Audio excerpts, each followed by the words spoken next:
வணக்கம். புதுவை மற்றும் அதனை சுற்றியுள்ள பகுதிகளில் நடைபெற்ற பல்வேறு நிகழ்வுகளை பிரதிபலிக்கும் கமலா தொலைக்காட்சியின் செய்திகளுக்காக பிரபாவதி. விரிவான செய்திகளை காண்பதற்கு முன் தலைப்புச் செய்தியை பார்க்கலாம்.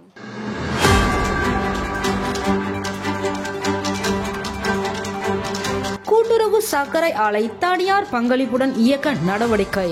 முதலமைச்சர் ரங்கசாமி தகவல். நோயாளி கவனிப்பு படி வழங்காத புதுவை அரசிற்கு கண்டனம். ஓய்வு பெற்ற ஊழியர்கள் பிச்சை எடுத்து போராட்டம்.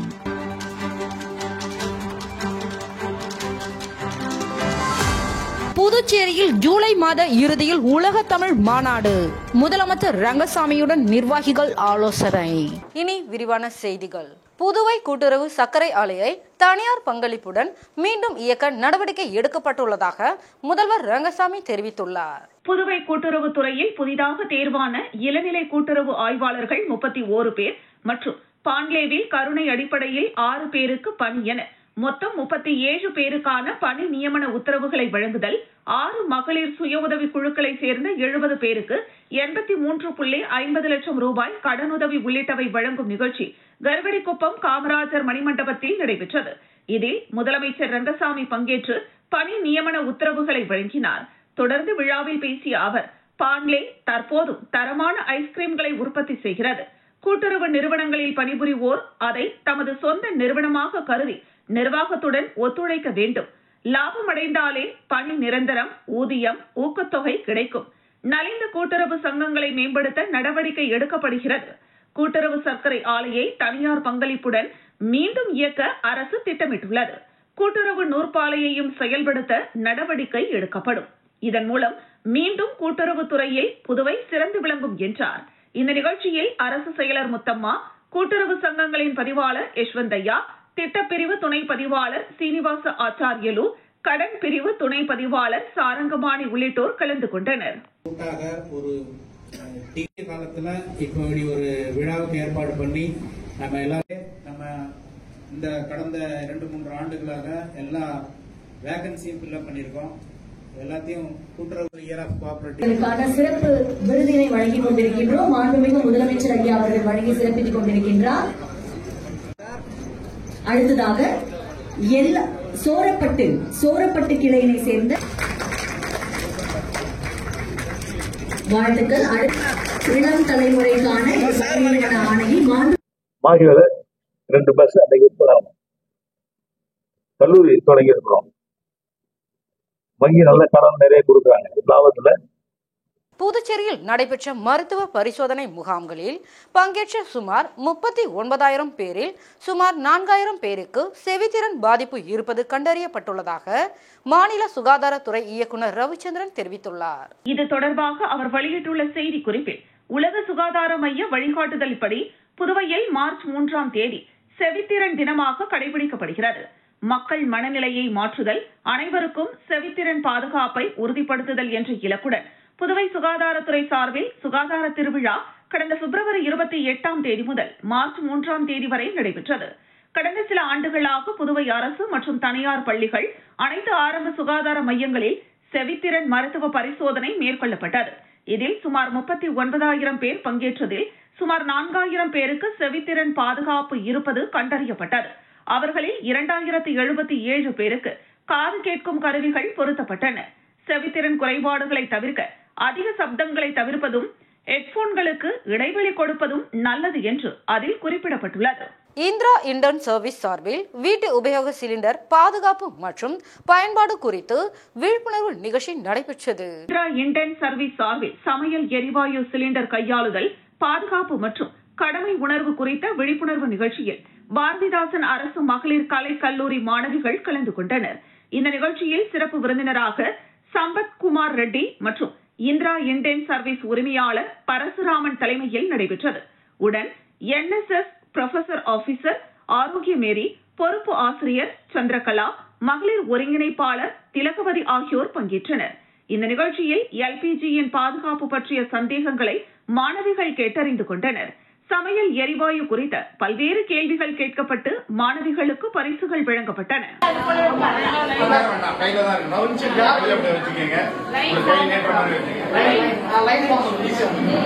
பேனர்ல இந்த பிளட்ஜ் உங்க கையில இருக்கு பாத்தீங்கன்னா sustainability fledged. So combating against plastic footprint by refusing single-use plastics, reusing materials wherever possible, and recycling plastic waste into valuable resources. Together, we strive for a cleaner, greener. Puducherry விடுதலை சிறுத்தை கட்சியின் மகளிர் விடுதலை இயக்கத்தின் சார்பில் கட்சி தலைமை அலுவலகத்தில் மகளிர் செயற்குழு கூட்டம் நடைபெற்றது. விடுதலை சிறுத்தைகள் கட்சியின் மகளிர் விடுதலை இயக்கம் சார்பில் மாநில செயற்குழு கூட்டம் மாநில செயலாளர் லட்சுமி தலைமையில் விடுதலை சிறுத்தைகள் கட்சி தலைமை அலுவலகத்தில் நடைபெற்றது. இந்த நிகழ்வில் சிறப்பு அழைப்பாளராக தமிழ்நாடு மகளிர் விடுதலை இயக்க மாநில செயலாளர் தோழர் நர்சோனை, புதுச்சேரி மாநில முதன்மை செயலாளர் தேவபொழிலன், மகளிர் விடுதலை மாநில நிதி செயலாளர் மங்கையர்கரசி, மாநில துணை செயலாளர் செஞ்சோனை, மாநில துணை செயலாளர் சிற்றரசி, புதுச்சேரி மாநில துணை செயலாளர் அரசகுமாரி, மாநில துணை செயலாளர் முருகமதி, வேம்பு, மகளிர் விடுதலை இயக்க தொகுதி செயலாளர்கள் காரை கலைவாணி, வீரமணி, கற்பகம், பாத்திமா, கலையரசி, மஞ்சுளா, ஜானகி, நாகபுஷ்ணம், தில்லை நாயகி, சிதம்பரம் ராஜேஸ்வரி, உழவர்கரை தொகுதி செயலாளர் குளோரியா ரொசாரி உட்பட மகளிர் விடுதலை இயக்க பொறுப்பாளர்கள் திரளாக பங்கேற்றனர். இந்த நிகழ்வில் புதுச்சேரி மாநில தலைமை நிலைய செயலாளர் செல்வநந்தன், தேர்தல் பணிக்குழு மாநில செயலாளர் பெரு அருமா தமிழன், தலைமை அலுவலக செயலாளர் எழில்மாறன் உட்பட பங்கேற்று சிறப்பித்தனர்.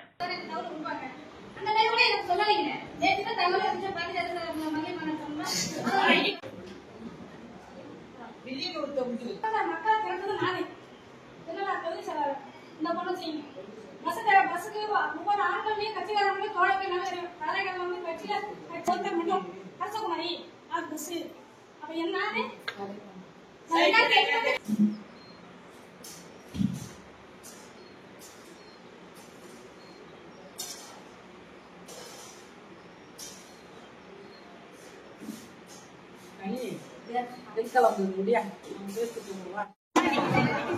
புதுச்சேரியில் ஓய்வு பெற்ற சுகாதாரத்துறை ஊழியர்களுக்கு நிலுவையில் உள்ள நோயாளி கவனிப்பு படி வழங்காத அரசை கண்டித்து ஓய்வு பெற்ற ஊழியர்கள் பிச்சை எடுத்து நூதன போராட்டத்தில் ஈடுபட்டனர்.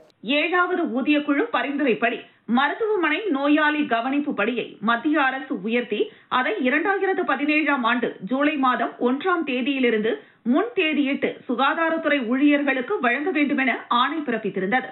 ஆனால் புதுச்சேரி அரசு சுமார் 6 ஆண்டுகள் காலம் தாழ்த்தி 2023ஆம் ஆண்டு ஜூன் மாதம் 1ஆம் தேதியிலிருந்து மட்டுமே ஊழியர்களுக்கு வழங்கியது. இந்த நிலையில் புதுச்சேரி அரசு காலம் தாழ்த்தி நோயாளி கவனிப்பு படி வழங்கியதால் சுமார் 500க்கும் மேற்பட்ட ஓய்வு பெற்ற ஊழியர்களுக்கு நோயாளி கவனிப்பு படி கிடைக்கவில்லை. எனவே மத்திய அரசு உயர்த்திய தேதியிலிருந்து 6 ஆண்டு காலத்திற்கு வழங்க வேண்டிய நிலுவைத் தொகையை ஓய்வு பெற்ற சுகாதார ஊழியர்களுக்கு உடனடியாக வழங்க வேண்டும் என்ற கோரிக்கையை வலியுறுத்தியும் புதுச்சேரி அரசின் மெத்தன போக்கை கண்டித்தும் ஓய்வு பெற்ற சுகாதார ஊழியர்கள் தங்களின் நிலைப்பாட்டை அரசுக்கு உணர்த்தும் விதமாக சட்டப்பேரவை அருகில் உள்ள அரசு பொது மருத்துவமனை எதிரில் தங்களது கோரிக்கைகளை வலியுறுத்தி புதுச்சேரி அரசுக்கு எதிராக கண்டன கோஷங்களை எழுப்பி ஆர்ப்பாட்டத்தில் ஈடுபட்டனர். தொடர்ந்து அந்த வழியாக சென்ற வெளிநாட்டினர் மற்றும் வாகன ஓட்டிகளிடம் பிச்சை எடுத்து அரசுக்கு தங்கள் எதிர்ப்பினை தெரிவித்தனர்.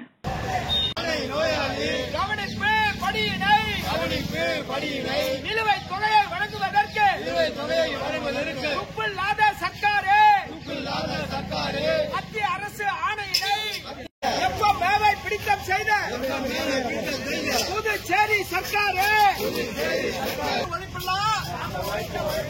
எல்லாருக்கும் தெரியுமே எல்லாருக்கும் புதுச்சேரியில் லிட்டில் ஜீனியஸ் பள்ளியின் 16ஆம் ஆண்டு விழா வெற்றி பெற்ற மாணவர்களுக்கு காவல்துறை கண்காணிப்பாளர் செல்வம் பரிசுகளை வழங்கி பாராட்டினார். புதுச்சேரி லிட்டில் ஜீனியஸ் பள்ளியின் 16வது ஆண்டு விழா சிறப்பாக நடைபெற்றது. புதுச்சேரி 45 அடி ரோடு விரிவாக்கத்தில் உள்ள லிட்டில் ஜீனியஸ் பள்ளி மற்றும் வில்லியனூர் உருவையாறு ரோடு மூகாம்பிகை நகரில் உள்ள லிட்டில் ஜீனியஸ் பள்ளியின் ஆண்டு விழா நவீனா திருமண நிலையத்தில் மிக சிறப்பாக நடைபெற்றது. பள்ளியின் மாணவ மாணவிகளின் நடன நிகழ்ச்சிகள், பேச்சு போட்டி நிகழ்ச்சிகள், அபாக்கஸ் மாணவ மாணவிகளின் கணித திறமை நிகழ்ச்சிகள் நடைபெற்றன. விழாவில் சிறப்பு விருந்தினராக போக்குவரத்து காவல்துறை கண்காணிப்பாளர் செல்வம் கலந்து கொண்டு குழந்தை வளர்ப்பு பற்றி பெற்றோர்களுக்கு சிறப்பான கருத்துக்களை வழங்கினார். மேலும் பள்ளி மாணவ மாணவிகளுக்கு பரிசுகள் வழங்கினார். சிறப்பாக பணியாற்றிய ஆசிரியைகளுக்கு வாழ்த்து மடல் வழங்கினார். நிகழ்ச்சியில் பள்ளியின் தாளாளர் வனஜா சிவகுமார், பள்ளி ஆசிரியைகள், மாணவ மாணவிகள், பெற்றோர்கள் கலந்து கொண்டு ஆண்டு விழாவினை சிறப்பித்தனர்.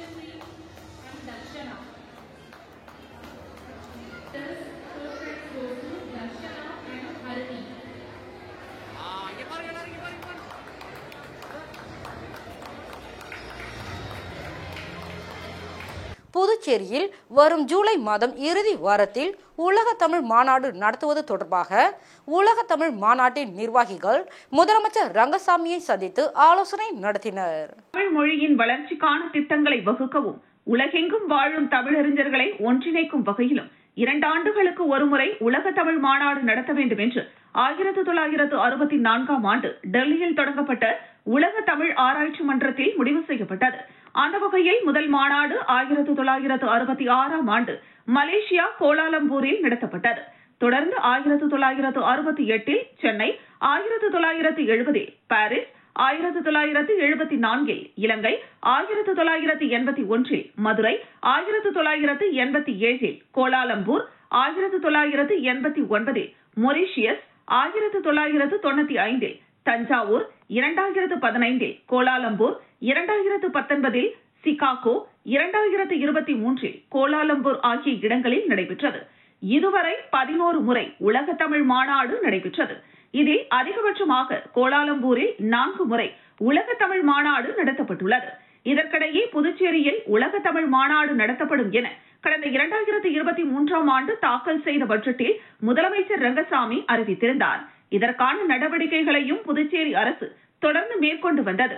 இதன் காரணமாக புதுச்சேரியில் 12வது உலக தமிழ் மாநாட்டை வருகிற ஜூலை மாதம் இறுதியில் 3 நாட்கள் நடத்த தமிழ் ஆராய்ச்சி மன்றம் அனுமதி வழங்கியுள்ளது. இந்த மாநாட்டு குழு தலைவராக ஸ்ரீகாந்த் நியமிக்கப்பட்டுள்ளார். இந்த நிலையில் ஜூலை மாத இறுதி வாரத்தில் புதுச்சேரியில் 12வது உலக தமிழ் மாநாடு நடத்துவது தொடர்பாக உலக தமிழ் ஆராய்ச்சி மாநாட்டின் இந்தியாவின் கிளை நிர்வாகிகள் புதுச்சேரி சட்டப்பேரவையில் முதலமைச்சர் ரங்கசாமியை உலக தமிழ் ஆராய்ச்சி மாநாட்டின் இந்தியாவின் கிளை நிர்வாகிகள் சந்தித்து ஆலோசனை நடத்தினர்.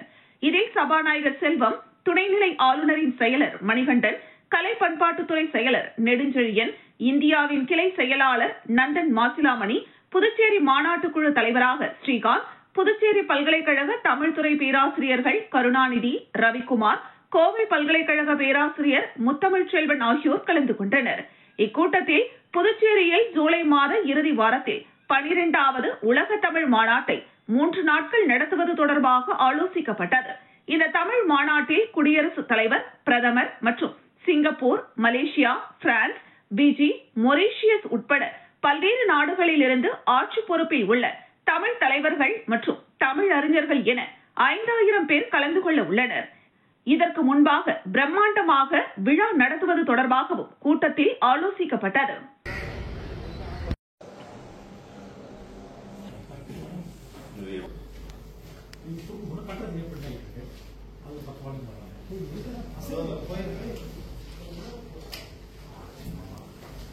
Sir same sir same sir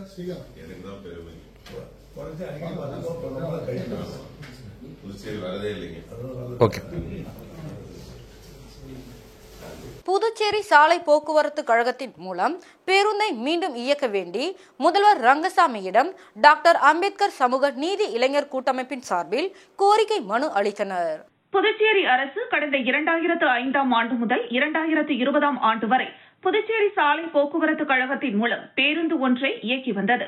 இதன் மூலம் மூலக்குளம், பாரிஸ் நகர், ராதாகிருஷ்ணன் நகர், பிச்சை வீரான்பேட், முத்துப்பிள்ளை பாளையம், கோபாலன் கடை, அம்மா நகர், பெரம்பை, அரசூர் மற்றும் வில்லியனூர் ஆகிய பகுதிகளில் சுமார் 70,000த்திற்கும் மேற்பட்ட மக்கள் வசித்து வருகின்றனர். அதில் மாணவர்கள், கூலி தொழிலாளிகள், முதியோர்கள் என தினசரி சுமார் 5,000த்திற்கும் மேற்பட்ட மக்கள் அந்த பேருந்தை பயன்படுத்தி வந்தனர். அதில் அவர்களின் அன்றாட வாழ்க்கை சிரமம் இல்லாமல் இருந்ததால் அவர்களின் வாழ்க்கை மேம்பட மிகவும் உதவியாக இருந்தது. கடந்த 2020ஆம் ஆண்டு கொரோனா நோய் தீவிரமாக பரவி இருந்ததால் அந்த பேருந்தானது நிறுத்தப்பட்டது. அன்றிலிருந்து இன்று வரை நன்றாக இயங்கி வந்த அந்த பேருந்து, மக்களுக்கு உதவியாக இருந்த அந்த பேருந்து தற்போது இயங்கவில்லை. அதனால் மக்களுக்கு ஏற்பட்ட பாதிப்புகள், மாணவர்கள் நேரத்திற்கு வகுப்பிற்கு செல்ல முடியவில்லை. அதனால் அவர்களின் கல்வி பாதிக்கப்படுகிறது. கூலி தொழிலாளிகள் போக்குவரத்து வசதி இல்லாததால் அவர்கள் வேலைக்கு சென்று வீடு திரும்புவதற்கு இரவு 10 மணி ஆகிவிடுகிறது. இதனால் அவர்கள் நிம்மதியான தூக்கத்தை இழந்து நிம்மதியற்ற வாழ்க்கையை வாழ்ந்து வருகின்றனர். மகளிர் மற்றும் பெண் பிள்ளைகளுக்கு பாதுகாப்பான போக்குவரத்து இல்லாததால் பல பாலியல் துன்புறுத்தலுக்கு ஆளாகின்றனர். முதியோர்கள் மருத்துவமனைக்கு சரியான நேரத்திற்கு சரியான சிகிச்சைக்கு சென்று வர முடியாததால் குணப்படுத்தக்கூடிய நோய் கூட குணப்படுத்த முடியாமல் நோய்வாய்ப்பட்டு இறக்கின்றனர். இதன் சம்பந்தமாக அந்த பகுதி மக்கள் பலமுறை புதுச்சேரி சாலை போக்குவரத்து கழகத்திடம் பல மனுக்களை அளித்தனர். ஆனால் எந்தவித பயனும் இல்லை.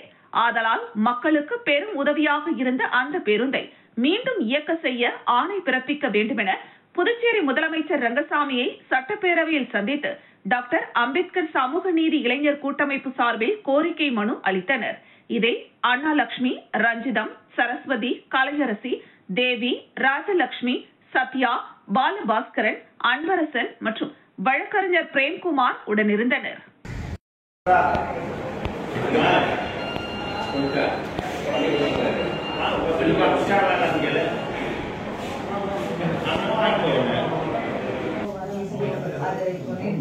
கொரோனா டைம்ல அதை நிறுத்தி வச்சுட்டாங்க இல்லையா, அதனால இப்போ பெண்களும் சரி ஸ்கூல் ரொம்ப கஷ்டமா இருக்கு இல்லையா. அதே மாதிரி நைட் டைம்ல அந்த டைம்ல வர முடியும்.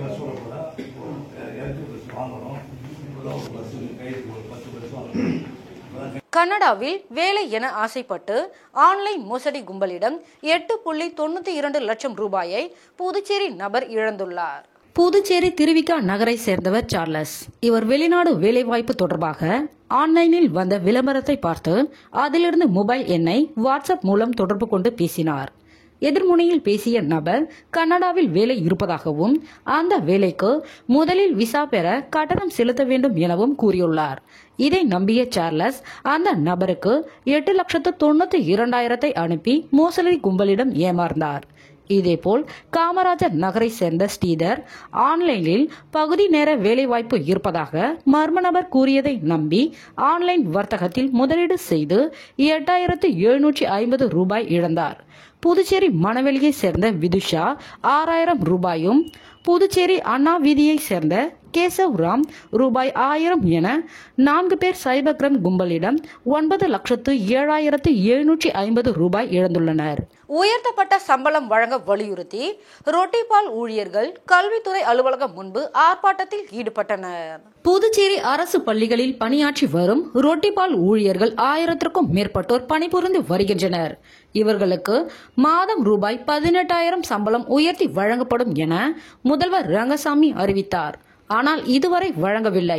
உயர்த்தப்பட்ட சம்பளத்தை வழங்க வலியுறுத்தி சங்க ஒருங்கிணைப்பாளர் மாறன் தலைமையில் கல்வித்துறை அலுவலகம் முன்பு போராட்டத்தில் ஈடுபட்டனர். போராட்டத்தில் காலையில் பள்ளிக்கு சென்று பால் காய்ச்சி மாணவர்களுக்கு கொடுத்துவிட்டு பின்னர் காலை 10 மணி முதல் தொடர்ந்து போராட்டம் நடத்துவது உள்ளிட்ட கோரிக்கைகளை வலியுறுத்தி கோஷமிட்டனர்.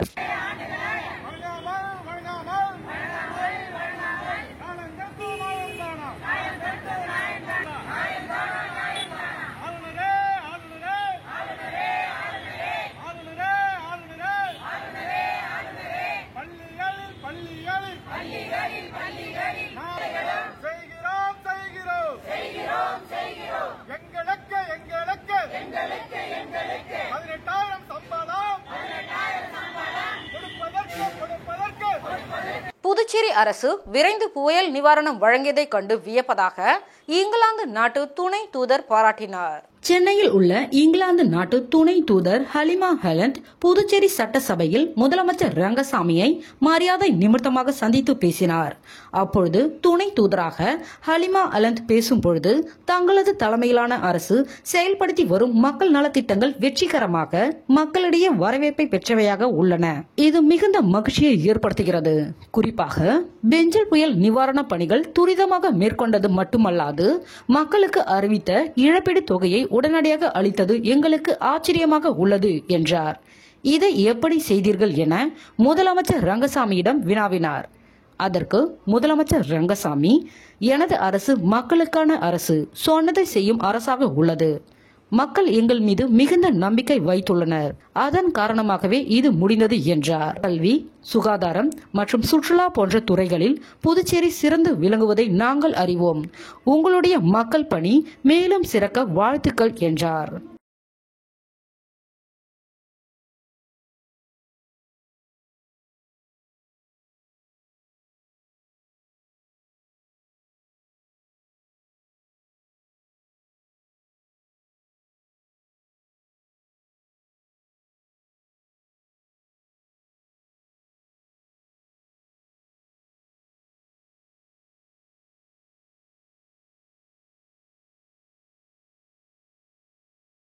வில்லியனூர் தொகுதியில் சலவை தொழிலாளர்களுக்கு இஸ்திரி பெட்டியுடன் தள்ளுவண்டியை எதிர்க்கட்சித் தலைவர் சிவா வழங்கினார். புதுச்சேரி அரசின் பிற்படுத்தப்பட்டோர் மற்றும் சிறுபான்மை நலத்துறையின் மூலம் வில்லியனூர் தொகுதிக்குட்பட்ட ஏழை சலவை தொழிலாளர்களுக்கு இலவச தொழிற்கருவிகள் வழங்கும் விழா வில்லியனூர் தொகுதி சட்டமன்ற அலுவலகத்தில் நடைபெற்றது.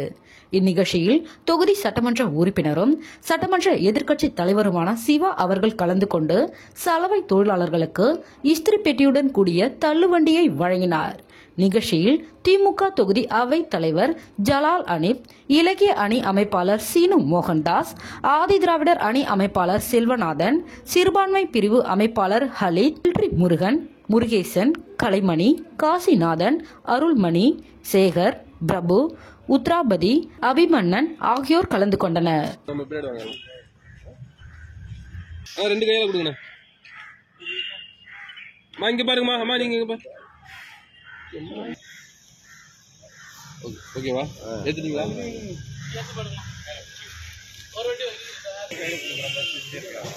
ராமநாதபுரம் கிராமத்தில் ஸ்ரீ வித்யாம்பாள் பீடம், ஸ்ரீ லலிதாம்பிகை குடிலில் முதலாம் ஆண்டு கும்பாபிஷேக விழா மற்றும் ஸ்ரீ சண்டியாக விழா வெகு விமர்சையாக நடைபெற்றது. புதுச்சேரி மாநிலம் வில்லியனூர் கொம்யூன் ராமநாதபுரம் கிராமத்தில் ஸ்ரீ வித்யாம்பாள் பீடம், ஸ்ரீ லலிதாம்பிகை குடிலில் முதலாம் ஆண்டு கும்பாபிஷேக விழா மற்றும் ஸ்ரீ சண்டியாக விழா வெகு சிறப்பாக நடைபெற்றது.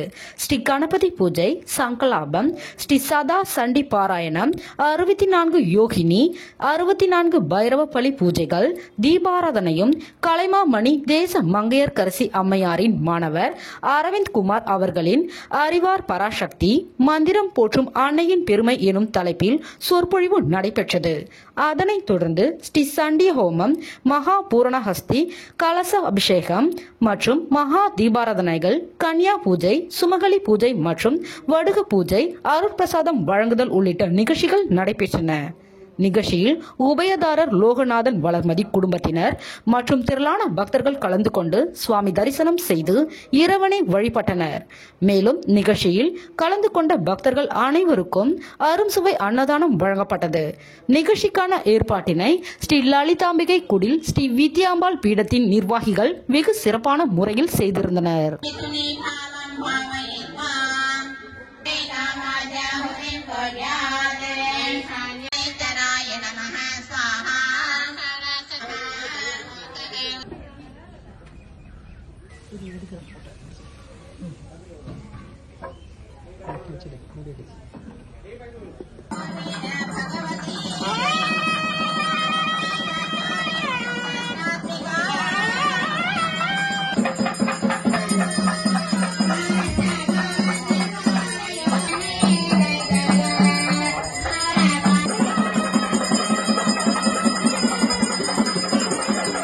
அரியாங்குப்பம் பகுதியில் இயங்கி வரும் ஜீனியஸ் ஸ்கூல் ஆஃப் எக்ஸலன்சி பள்ளியில் ஆண்டு விழா மிக சிறப்பான முறையில் கொண்டாடப்பட உள்ளது.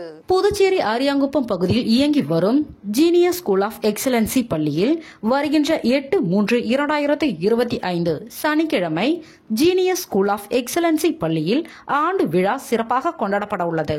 இதில் மாணவர்களின் நடனம், நாடகம், பாட்டு பாடுதல், ப்ரீகேஜி மாணவர்களுக்கான கிராஜுவேஷன் ஷோ, ஜிம்னாஸ்டிக், சிலம்பம் என பல்வேறு கலை நிகழ்ச்சிகள் நடைபெற உள்ளது.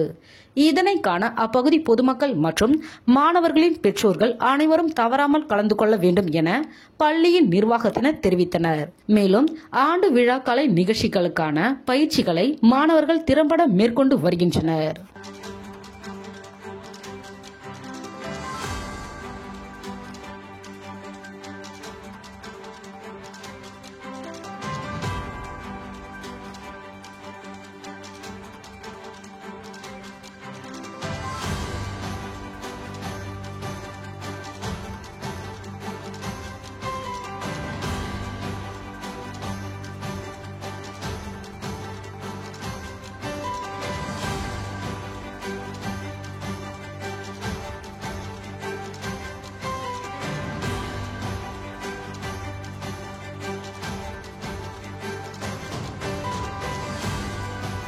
காரைக்காலில் ஒரே வீட்டில் வளர்க்கப்பட்டு வரும் ஆட்டுக்குட்டிக்கு நாய் பால் கொடுக்கும் வீடியோ சமூக வலைதளங்களில் வைரலாகி வருகிறது. புதுச்சேரி பிராந்தியமான காரைக்கால் மாவட்டத்தில் உள்ள திருநள்ளாறு பகுதியில் உள்ள வீட்டில் ஒருவர் நாய் மற்றும் ஆடுகளை வளர்த்து வருகிறார். இந்த நிலையில் நாய் மற்றும் ஆடு இரண்டும் ஒரே நேரத்தில் குட்டிகளை ஈன்றுள்ளது. அப்போது தனது குட்டிகளுக்கு நாய் பால் கொடுப்பதுடன் ஆட்டுக்குட்டிக்கும் பால் கொடுப்பது நெகிழ்ச்சியை ஏற்படுத்தியுள்ளது. இதனை அறிந்த அப்பகுதி மக்கள் அதனை ஆச்சரியத்துடன் பார்த்து செல்கின்றனர். மேலும் சிலர் செல்போனில் வீடியோ எடுத்து சமூக வலைதளங்களில் பதிவிட்டுள்ளனர்.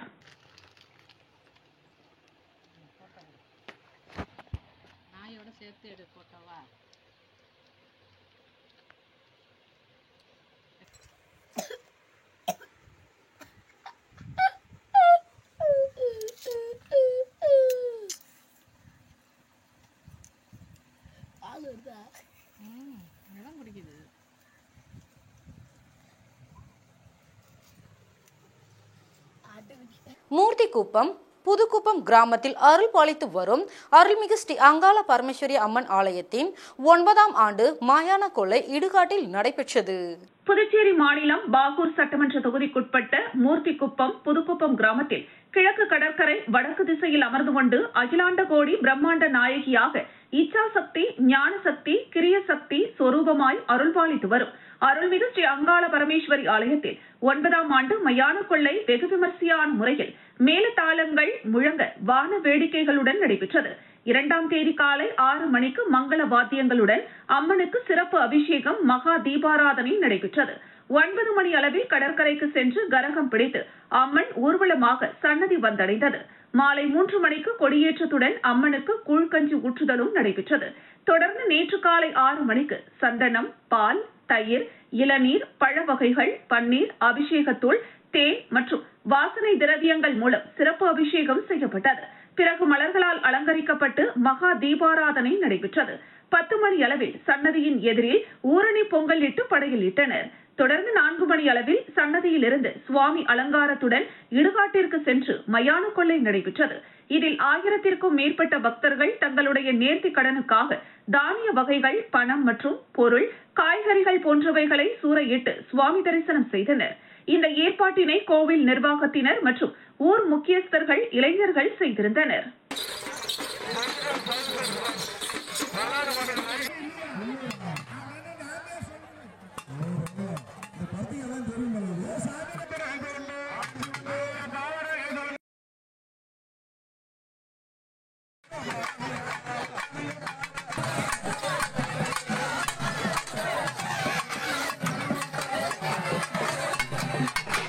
நிர்ணயப்பட்டு கிராமத்தில் எழுந்தருளே உள்ள அருள்மிகு ஸ்ரீ அங்காள பரமேஸ்வரி அம்மன் ஆலயத்தில் 7ஆம் ஆண்டு மயான கொள்ளை திருவிழா சிறப்பான முறையில் நடைபெற்றது. புதுச்சேரி மாநிலம் நிர்ணயம்பட்டு கிராமத்தில் குடிகொண்டிருக்கும் அருள்மிகு ஸ்ரீ அங்காள பரமேஸ்வரி மற்றும் ஸ்ரீ பக்த ஆஞ்சநேய பால்கஞ்சி ஆலயத்தில் மயான கொள்ளை திருவிழாவை முன்னிட்டு கடந்த 27ஆம் தேதி காலை 7 மணி அளவில் கொடியேற்றப்பட்டு சிறப்பு அபிஷேகங்கள் செய்து மகா தீபாராதனை காண்பிக்கப்பட்டது. தொடர்ந்து ஸ்ரீ பக்த ஆஞ்சநேயருக்கு கரகம் புறப்பாடுடன் வீதி புறப்பாடு நடத்தப்பட்டது. பிற்பகல் ஆலயத்தின் எதிரில் கூழ் ஊற்றுதல் நிகழ்ச்சி நடைபெற்றது. மேலும் பால்கஞ்சி படைத்தல், எல்லை கட்டுதல் போன்றவை நடத்தப்பட்டது. அதனைத் தொடர்ந்து ஒவ்வொரு நாளும் சுவாமி அலங்காரத்துடன் வீதி புறப்பாடு நடைபெற்று வந்த நிலையில் நேற்று காலை 7 மணி அளவில் ஸ்ரீ அங்காள பரமேஸ்வரி அம்மனுக்கு பால், தயிர், சந்தனம், பன்னீர், அபிஷேகத்தூள், இளநீர், பழ வகைகள் மற்றும் வாசனை திரவியங்கள் மூலம் சிறப்பு அபிஷேகம் செய்து பிறகு மலர்களால் அலங்கரிக்கப்பட்டு மகா தீபாராதனை காண்பிக்கப்பட்டது. பிறகு சன்னதியில் இருந்து சுவாமி அலங்காரத்துடன் மயானத்திற்கு சென்று மயான கொள்ளை நடைபெற்றது. இதில் நிர்ணயம்பட்டு மற்றும் பக்கத்து கிராமத்தை சேர்ந்த பக்தர்கள் திரளாக கலந்து கொண்டு சுவாமி தரிசனம் செய்தனர். அவரவர் வேண்டுதலுக்கு ஏற்ப மயானத்தில் தானிய வகைகள் போன்ற பொருட்களை மயான கொள்ளையில் சூறை விட்டனர். இந்த ஏற்பாட்டினை கோவில் அறங்காவலர் குழு மற்றும் ஊர் முக்கிய இளைஞர்கள் செய்திருந்தனர்.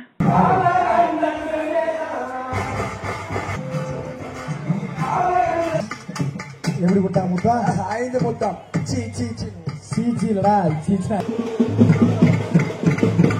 ஹோ ஹோ ஹோ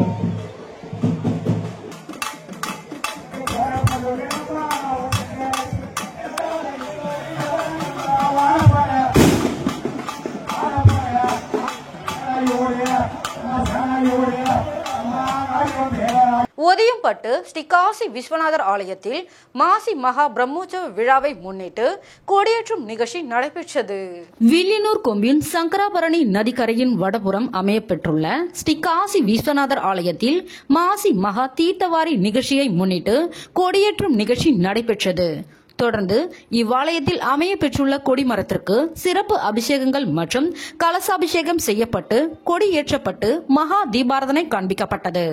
அதனைத் தொடர்ந்து உற்சவ மூர்த்திகளுக்கு சிறப்பு பூஜைகள் நடைபெற்று தீபாராதனை காண்பிக்கப்பட்டு ஆலய உட்பிரகாரம் வலம் வருதல் நிகழ்ச்சி நடைபெற்றது. இந்நிகழ்ச்சியில் சட்டமன்ற உறுப்பினரும் எதிர்க்கட்சி தலைவருமான சிவா உட்பட திரளான பக்தர்கள் கலந்து கொண்டு சுவாமி தரிசனம் செய்தனர்.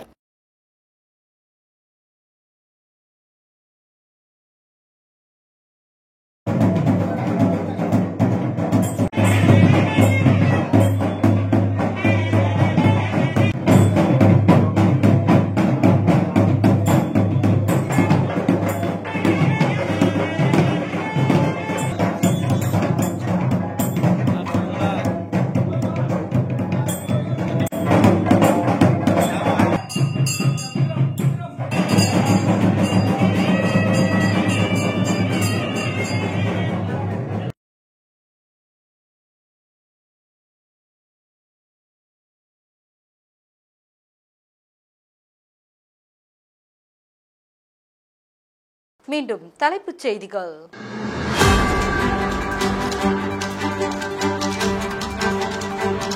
கூட்டுறவு சர்க்கரை ஆலை தனியார் பங்களிப்புடன் இயக்க நடவடிக்கை, முதலமைச்சர் ரங்கசாமி தகவல்.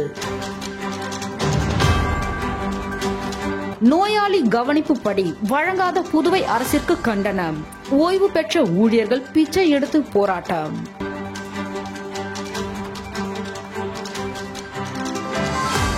புதுச்சேரியில் ஜூலை மாத இறுதியில் உலக தமிழ் மாநாடு, முதலமைச்சர் ரங்கசாமியுடன் நிர்வாகிகள் ஆலோசனை. இதுடன் செய்திகள் நிறைவடைகிறது. செய்திகளை உடனுக்குடன் தெரிந்து கொள்ள கமலா தொலைக்காட்சி சமூக வலைதளத்தை பின்பற்றவும். நன்றி, வணக்கம்.